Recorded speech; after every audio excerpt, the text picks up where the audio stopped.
What if I told you that by next year, buying a 25-pound bag of salt could be illegal? Sounds insane, right?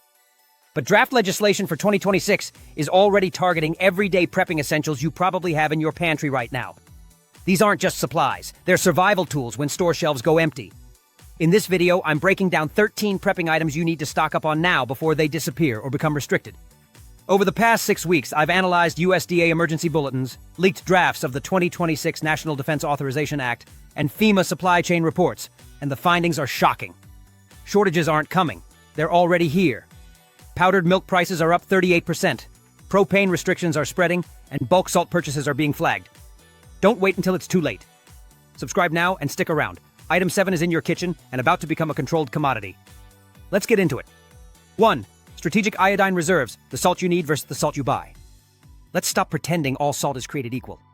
Most people grab whatever is cheapest or looks fancy. But when the grid goes down or a radiological event happens, that pink Himalayan stuff or coarse kosher salt isn't going to save your thyroid. We need to talk about iodized salt specifically, and why it's currently being targeted by legislative creep. You can currently walk into a grocery store and buy a 26-ounce cylinder of iodized salt for pennies. It's arguably the cheapest insurance policy on the planet. But buried in the murky text of the 2026 National Defense Authorization Act, NDAA drafts, there is a distinct shift in how the government classifies strategic minerals. Salt, specifically iodized salt, is moving from a condiment category to a medical countermeasure category. This shift is critical. In a nuclear event, whether it's a reactor meltdown or a dirty bomb, iodine-131 is released into the atmosphere. If you inhale it, your thyroid gland absorbs it like a sponge, leading to aggressive cancers. However, if your thyroid is already saturated with stable iodine, the kind found in that cheap blue cylinder, it blocks the radioactive absorption. This is why potassium iodide pills exist, but those are expensive and often hard to find during a panic. Iodized salt is your first line of defense. But here is the problem. Domestic production of iodine is plummeting. With major processing plants in Texas shutting down or reducing output by over 20%, the supply chain is fragile. The 2025 DHS Resource Prioritization Memo already lists iodine compounds as essential for civilian medical countermeasures. In government speak, essential usually precedes restricted. We are already seeing the early warning signs. In 3 separate states, bulk purchases of salt exceeding 50 pounds have triggered suspicious activity alerts under new emergency commerce monitoring rules. This isn't paranoia, it's bureaucracy in action. If you try to buy a pallet of salt in 2026, you might find yourself flagged in a database or outright denied without a commercial license. The government wants to control the distribution of medical countermeasures during a crisis to prevent hoarding. By stockpiling now, while it's still legal and cheap, you are bypassing a future bottleneck that could literally be a matter of life and death. Do not wait for the limit 1 per customer signs to go up. Get the iodized variety, not the sea salt, not the kosher salt, and stack it deep while you still can. 2. Shelf-stable dairy proteins, the crisis in the milk aisle. Most preppers overlook powdered milk because they associate it with bad taste or camping trips. This is a fatal error in judgment. By 2026, powdered milk won't just be expensive, it could be a controlled commodity. The U.S. dairy industry is currently navigating a collapse that is being vastly underreported by mainstream media. We are seeing a perfect storm of feed shortages, skyrocketing fuel costs for transport, and extreme heat waves decimating herds in primary dairy states like California and Wisconsin. The result? A catastrophic drop in production. The USDA recently reported that powdered milk reserves have hit their lowest level since 1995, a 40% drop. This is the strategic reserve the government relies on for school lunches, emergency disaster relief, and WIC programs. When a hurricane hits or the economy buckles, the government doesn't hand out fresh gallons of 2%, they hand out powdered milk. It is the gold standard for calorie-dense, protein-rich, shelf-stable nutrition. Because the government relies on it so heavily, you can bet that when supplies get tight, they will prioritize their own contracts over your ability to buy a number 10 can at Walmart. We are already seeing the legislative framework for this restriction being built. Language being drafted for the 2026 Farm Bill includes provisions that would allow the Secretary of Agriculture to place temporary limits on bulk consumer purchases of shelf-stable dairy during declared emergencies. This is a soft form of rationing. It means that next year, if you try to buy 10 cans to secure your family's protein needs, the system might flag the transaction or require a permit. The price action confirms the scarcity. Prices for powdered milk have jumped nearly 40% since the start of 2025. In rural areas where supply chains are thinner, shelves are already sitting empty by midday. Powdered milk is currently under $15 for a substantial supply.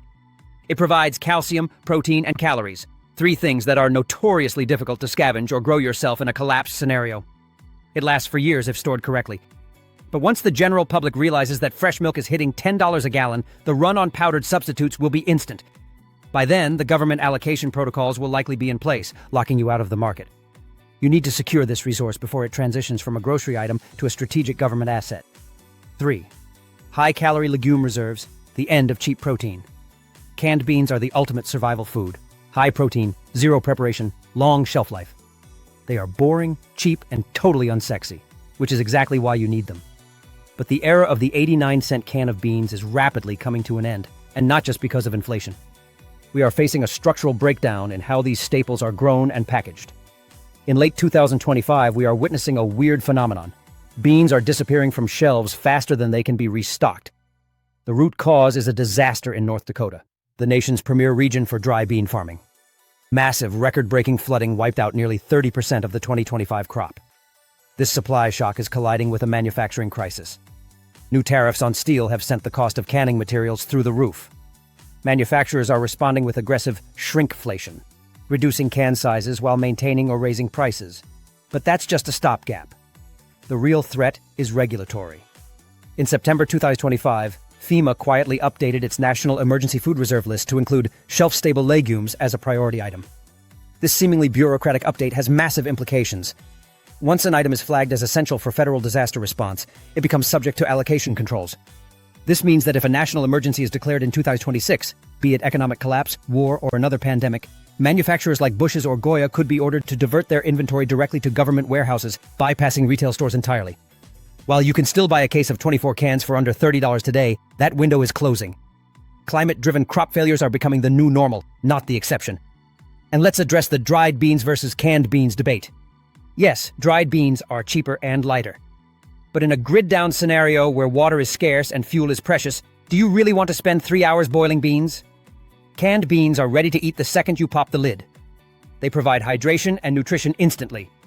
If the government is locking down the supply chain for these specific items, it's because they know their value in a crisis.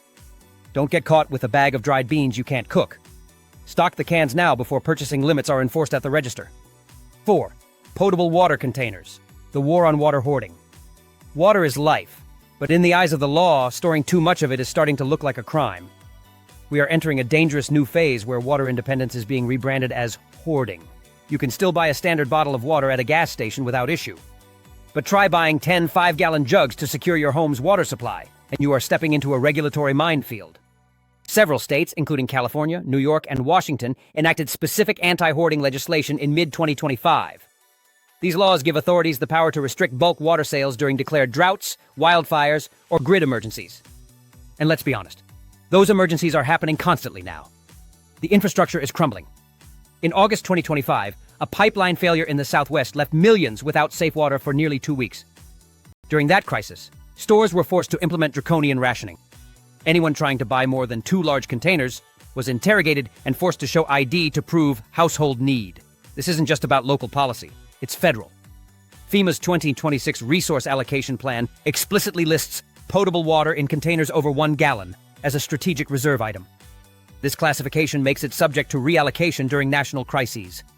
That means your personal stockpile could theoretically be reclassified as non-essential hoarding and seized if things get bad enough. The government creates these rules to prevent panic buying, but the result is that prepared citizens get punished for thinking ahead. Water has no substitute. You can survive weeks without food, but only 3 days without water. Relying on municipal tap water is a gamble you cannot afford to take, with over 240,000 water main breaks occurring annually in the U.S. Right now, a 5-gallon jug costs roughly $12, and refills are cheap. But as water scarcity becomes the defining crisis of the next decade, these large containers will become controlled items. We are moving toward a future where water rationing isn't just about not watering your lawn, it's about how much you are allowed to buy and store. Get your containers now. Fill them now. Secure your ability to hydrate your family before you need a government permission slip to buy a plastic jug. 5. Portable fuel canisters. The coming combustion ban. Those small, green, 1-pound propane cylinders are a cornerstone of emergency preparedness. They are cheap, portable, and incredibly versatile. For under $20, you can buy a 4-pack that provides the fuel to cook meals, boil water, or run a small heater when the power grid fails. However, this common-sense prep is now on a collision course with aggressive environmental regulations. New proposals, specifically the EPA's 2025 Portable Fuel Emissions Framework, are reclassifying these canisters. They are being labeled as non-essential combustibles, a term that grants authorities the power to restrict their sale during declared air quality emergencies. With wildfire seasons growing longer and more intense, these emergencies are becoming the new seasonal norm, covering vast regions for weeks or months at a time. The real threat isn't just about environmental rules, it's about energy security. During the widespread power outages of 2024, which affected over 200 million people, propane was the lifeline that kept many families warm and fed. It is the ultimate fallback fuel. It works when electricity and natural gas lines fail. Government agencies are acutely aware of this. The Department of Energy's 2026 Energy Security Draft contains specific language that would authorize the federal government to suspend retail sales of all portable fuel containers during a declared energy crisis. This isn't a theoretical ban, it is the legal architecture for one. Once this federal framework is in place, local jurisdictions will follow. We are already seeing new fire codes being adopted in densely populated urban and suburban counties that redefine what constitutes a safe amount of stored fuel. Your current stockpile of 20 canisters, a reasonable supply for a family of 4 for a few weeks, could soon be reclassified as a public safety hazard, subjecting you to fines or confiscation. The supply chain is already showing signs of significant strain. A single refinery fire in Louisiana during the summer of 2025 caused an 18% drop in regional propane output, leading to immediate shortages and price spikes across multiple states. This demonstrates how quickly the system can break. You need to act before these regulatory changes are finalized. Secure your supply of portable fuel canisters now, while they are still considered a simple camping good and not a controlled hazardous material. 6. Sodium bicarbonate, the all-purpose survival compound. Every prepper worth their salt knows the value of multi-use items, and nothing fits that description better than simple baking soda. This $1 box of white powder is the unsung hero of any long-term survival strategy. Most people keep it in their refrigerator to absorb odors, but its utility goes far beyond that. Sodium bicarbonate is a powerful acid neutralizer, making it an effective treatment for heartburn and indigestion. It can be used as a cleaning agent, a toothpaste, a fire extinguisher for small grease fires, and even as a component in a makeshift water filter. Critically, it has proven medical applications, including its use in decontaminating skin after exposure to certain radiological particles, a lesson learned during the Fukushima nuclear disaster. Because of this incredible versatility, spanning from household use to critical medical intervention, baking soda has quietly appeared on a list you don't want to be on. The Department of Homeland Security's updated 2025 Suspicious Purchasing Indicators list now includes bulk acquisitions of sodium bicarbonate. This doesn't mean buying it is illegal. It means that the automated systems used by major retailers are now programmed to flag these purchases. If you try to buy 50 pounds from a warehouse club, the transaction might be logged and, in some documented cases, has led to follow-up questions from law enforcement. It sounds like something out of a dystopian novel, but it's the reality of our data-driven world. The system flags it as potential precursor activity without context. This new level of scrutiny is happening just as the supply chain is beginning to fracture.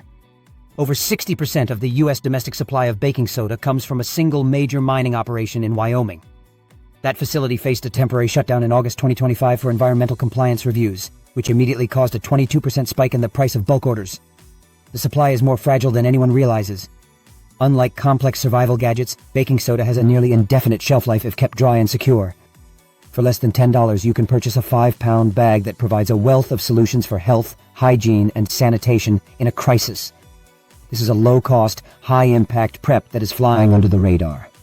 Stock up now before the supply tightens further and the digital scrutiny intensifies. 7. Acetic acid solutions, the preservation and purification agent.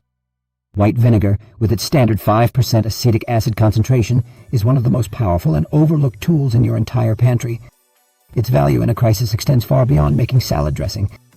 Vinegar is a potent disinfectant capable of killing a wide range of bacteria and viruses, making it a safe alternative for cleaning surfaces or even minor wounds when medical supplies are unavailable. It is a natural food preservative, used for centuries to pickle and preserve harvests without needing refrigeration. A single gallon can be used to safely preserve hundreds of pounds of produce through canning or fermentation, a critical capability when the power grid is down and your freezer is useless. Furthermore, it can play a role in emergency water purification. This broad utility is precisely why it is drawing regulatory attention. The supply chain for distilled white vinegar is surprisingly centralized and fragile. Just 3 fermentation plants in the Midwest produce over 70% of the nation's supply. In the summer of 2025, 2 of these plants experienced temporary shutdowns due to shortages of corn ethanol, the base ingredient from which vinegar is fermented. This disruption caused an immediate 31% surge in wholesale prices, and major retailers like Costco responded by quietly implementing a 2-gallon purchase limit per customer. This is a classic early warning sign of a supply crunch. The government is also taking notice. The FDA's 2025 review of essential household chemicals officially classified acetic acid solutions above 4% as dual-use substances. This is significant. It puts vinegar in the same category as items like rubbing alcohol, which was subject to rationing and purchase limits during the public health emergencies of recent years. While it is not yet a restricted item, this classification provides the legal justification for future controls. In a long-term emergency, the ability to preserve food and disinfect your environment is not a luxury. It is a necessity. Vinegar accomplishes these tasks with no expiration date, no batteries, and no special training required. The time to secure a multi-gallon supply of this versatile liquid is now, before purchase limits become universal and its strategic value is recognized by the unprepared masses. 8. Unprocessed apiary products, the forever food. Raw, unprocessed honey is more than just a natural sweetener. It is a strategic survival asset. It holds the unique distinction of being the only food that does not spoil. Its low moisture content and natural enzymatic properties create an environment where bacteria cannot survive. This means a sealed container of raw honey will remain edible and potent for your entire lifetime, and likely beyond. In an emergency, this forever food becomes an invaluable resource. It is a dense source of calories that can stabilize blood sugar levels. Medically, it is a proven topical treatment for burns and wounds, creating a sterile barrier that prevents infection. Its natural hydrogen peroxide content makes it an effective antiseptic, and it is a powerful cough suppressant. This incredible combination of indefinite shelf life and medicinal properties has not gone unnoticed. A leaked internal memo from the FDA's Emergency Nutrition Division, dated September 2025, reveals that raw, unprocessed honey is being considered for inclusion in the Strategic Medical Food Reserve for 2026. This is a critical development. If honey is designated as a strategic medical food, the government could be authorized to prioritize the national supply for hospitals and official relief efforts during a large-scale crisis. This would inevitably lead to restrictions on civilian bulk sales to prevent hoarding. This potential regulation is emerging as the domestic honey supply is collapsing. A combination of colony collapse disorder, widespread pesticide use, and extreme weather events has decimated bee populations, with over 45% of managed colonies being lost since 2020. This crisis has caused domestic honey production to plummet, forcing the U.S.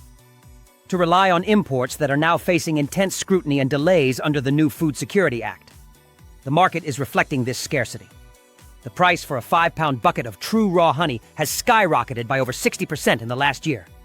Do not be misled by the cheap, clear honey sold in bear-shaped plastic bottles. That product is often heavily filtered, pasteurized, and diluted with corn syrup, stripping it of its medicinal properties. You need to secure thick, cloudy, raw honey from a trusted local beekeeper or bulk supplier. The window to buy this powerful survival food without restriction is closing. 9. Caffeinated morale boosters, the psychological lifeline. In a long-term crisis, your mental state is as crucial as your food supply. That is why instant coffee, often dismissed as a cheap convenience, becomes a strategic asset. When you are cold, tired, and facing the collapse of normal life, the simple act of making a cup of coffee provides a powerful psychological boost, a moment of normalcy, and a jolt of energy that can make the difference between giving up and pushing forward. It is lightweight, has a shelf life of several years, and requires no special equipment. Unlike coffee beans, which are useless without a grinder and a reliable power source, instant coffee only needs hot water, which can be prepared over a fire or with a solar kettle. This practicality makes it an indispensable part of any serious preparedness plan. However, the global coffee supply chain is in a state of crisis. A severe and unseasonal frost in Brazil, which is the world's largest producer, decimated nearly a third of the 2025 Arabica crop. Simultaneously, logistical breakdowns and shipping bottlenecks have severely restricted exports from other key producers like Vietnam and Colombia. The market has reacted predictably. Instant coffee prices have soared by over 70% since the beginning of the year, and store shelves are becoming increasingly bare. This is not just a temporary price hike, it is a fundamental supply shock. Government agencies are taking note. The USDA has added shelf-stable caffeinated beverages to its 2025 emergency food monitoring list. The stated reason is to ensure civilian readiness and productivity during prolonged disruptions. This seemingly harmless bureaucratic move is a significant red flag. It is the first step toward reclassifying coffee from a consumer good to a strategic commodity. Historically, governments have rationed items like sugar, flour, and fuel during national emergencies. Coffee is next on that list. The framework is being built to control its distribution when the supply gets tight. We are already seeing the first signs of this control, with major warehouse clubs like Sam's Club implementing purchase limits of 2 jars per customer in high-demand areas. You need to secure your supply now, before these limits become widespread and the government steps in to manage a dwindling national reserve. 10. Pressurized hydrocarbon fuel, the regulated ignition source. The small silver butane canisters used for portable stoves and lighters are a vital off-grid fuel source. They are lightweight, compact, and efficient, making them perfect for both bug-out bags and bug-in scenarios where the main power grid is down. A single 8-ounce canister can provide enough fuel to boil 20 liters of water or cook a dozen meals. Unlike propane, butane performs exceptionally well in cold weather, and unlike wood or charcoal, it can be used indoors with adequate ventilation, a critical advantage during a winter storm when hypothermia is a primary threat. Right now, you can purchase a multi-pack for a reasonable price, but that easy access is being systematically dismantled. City and state governments are leading a crackdown on portable fuels, driven by a statistically documented increase in fire incidents related to improper indoor use during blackouts. California took the first major step with a law that bans the sale of more than 2 butane canisters per person during declared fire danger or grid emergencies conditions that are now in effect for a third of the year in some areas. Other states like New York and Oregon have quickly followed with similar legislation. The real danger, however, is at the federal level. A draft of the 2026 Energy Resilience and Safety Act proposes classifying all portable hydrocarbon fuels, including butane, as regulated emergency commodities. This classification is a game changer. It would give federal authorities the power to halt all civilian sales, require permits for possession, and even seize what they deem to be stockpiles during a national crisis. This regulatory pressure is mounting just as the supply chain is faltering. A major butane refinery in Louisiana recently shut down for extended safety upgrades, instantly cutting national output by 15%. This, combined with shipping delays for canisters manufactured in Asia, has created widespread, sporadic shortages. Retailers are now adding warning labels and, in some cases, logging bulk purchases at the request of local fire marshals. The window to legally and easily acquire this essential fuel is closing. You must act before it is reclassified from a simple camping supply to a controlled hazardous material. 11. Nutrient-dense pulses, the ultimate survival protein. Dried lentils are the quiet workhorse of the prepper's pantry. They are incredibly cheap, store for years, and are densely packed with protein, fiber, and essential micronutrients like iron and folate, elements that are often lacking in a crisis diet. Crucially, they cook in about 20 minutes without prior soaking, requiring far less fuel and water than other legumes like dried beans. A single 5-pound bag, which currently costs less than a fast food meal, can provide the protein foundation for a family for weeks. This combination of low cost, high nutritional value, and fuel efficiency makes lentils a nearly perfect survival food. But the supply of this humble staple is on the verge of collapse. The primary growing region for lentils in the United States, the Mississippi River Basin, experienced a catastrophic flooding event in the spring of 2025. The floods wiped out nearly half of the domestic crop, leading the USDA to confirm that national lentil reserves have fallen to a 20-year low. This domestic crisis is compounded by soaring global demand. Nations across the Middle East and South Asia are grappling with their own food shortages and are aggressively buying up American agricultural exports, driving wholesale lentil prices up by over 50% in less than a year. In response to this supply crunch, a critical piece of legislation is being drafted.